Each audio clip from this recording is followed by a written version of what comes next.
A Cristina fez um comentário aqui.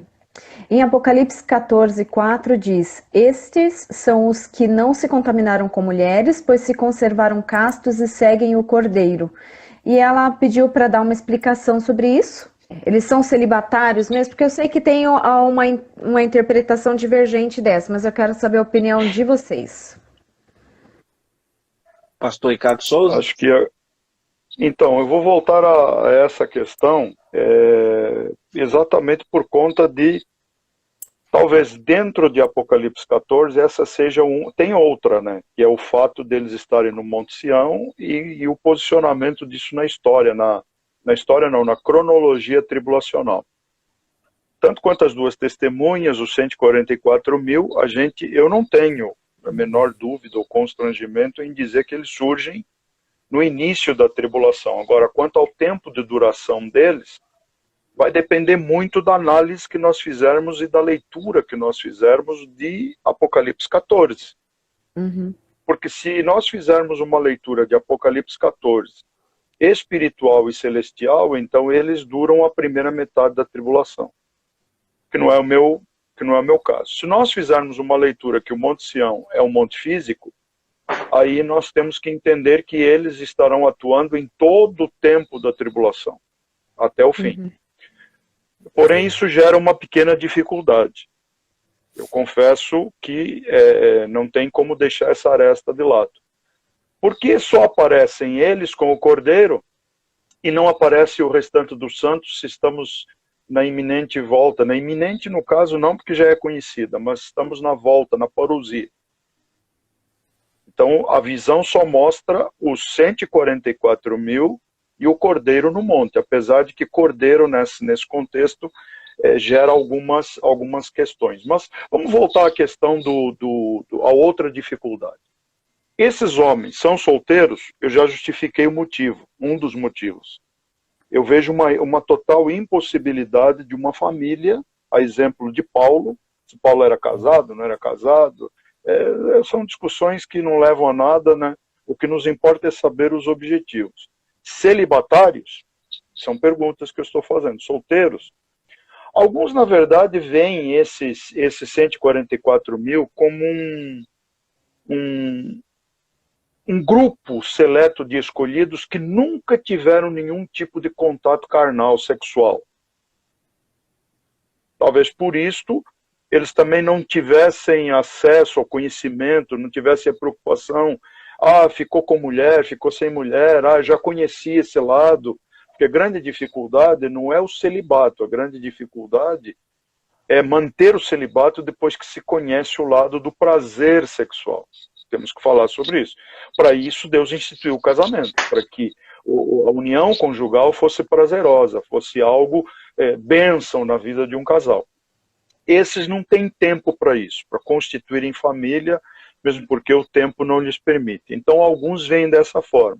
Ou seja, pessoas separadas de qualquer tipo de influência, até de moralidade sexual ou espiritual. É aí que entra outra questão, que é o manter-se longe dos aspectos de idolatria. Porque há uma vertente teológica que coloca esse contato com mulheres, ou não dado ao amor das mulheres, de duas formas.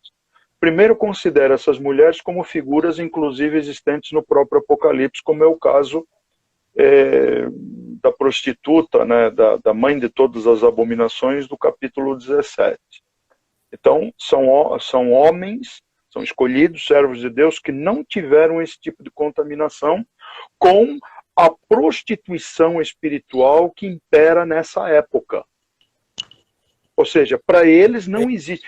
Aliás, eu vejo da seguinte forma, eu vejo que eles são um grupo tão exclusivo, mas tão exclusivo, que são talvez o único grupo 100% não afetado pelo tempo de engano. Então eles não vão se afetar pela imoralidade, pela carnalidade, pela inversão de valores, o baixo valor moral, a degradação moral e espiritual dessa época. O domínio do anticristo não os afeta. Essa é uma questão muito interessante. Essa outorga, esse poder, a virtude do Espírito Santo na vida desses 144 mil, é algo que lhes dá segurança.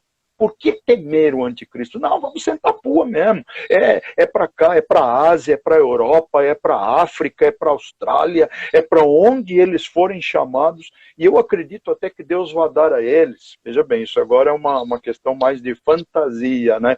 Mas de crer no coração, que Deus vai dar a esses 144 mil aspectos e características muito parecidas com aquilo que aconteceu com Filipe, lá com a história do eunuco da Candace da Etiópia. Lembram-se que ele, num determinado momento, ele foi visto em Azoto. Ele foi levado, ele foi trasladado. Eu acredito até nesse tipo de característica. Vamos falar um pouquinho de filme de ficção científica. Então, as mulheres podem ser esse tipo de alusão ao aspecto desse tempo terrível, né? De um tempo absolutamente fora dos padrões que nós conhecemos hoje.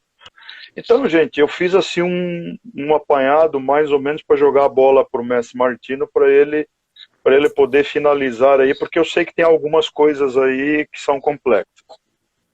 Vamos matar no peito essa. Então, assim, vamos direto no versículo 4, Apocalipse 14, versículo 4. Bem literal, tá? O próprio texto responde.